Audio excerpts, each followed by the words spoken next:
Alright, so I'm just checking this out in the little scene that I've set up here. It's just where I seem to throw all the objects that I've made. They actually look pretty good. I like how Unity provides a toon outline material. You can code it and make your own, but they just provide you with it, so it makes it a lot easier. The shading, kinda strange, but I actually like the effect. It gives more detail and personality to it. I do have a boat video, if you're wondering. You can go watch that. This is what it would look like in a little mock city. I know I don't have any roads yet. I know. And there's my little dragon, just chilling. But yeah, I'm really happy actually with how these cars turned out. Picture them just driving back and forth. They'll be coded so it just goes at random. They'll stop if you approach in front of them. No, you won't be able to. Well, maybe you can steal the cars. I guess you could.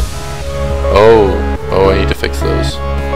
So what happened here is the actual blend file is, for this object in the blend file, I need to flip the normals, because right now I'm seeing the insides of it, and that's why really closely it's like highlighting the edges and see the lines there.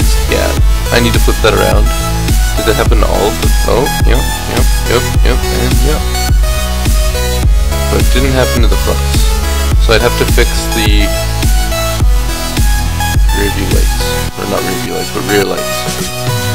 Oh well, I'll get on that, but aside from that, I'm actually really happy with how this looks. Anyways, take care. Cheers!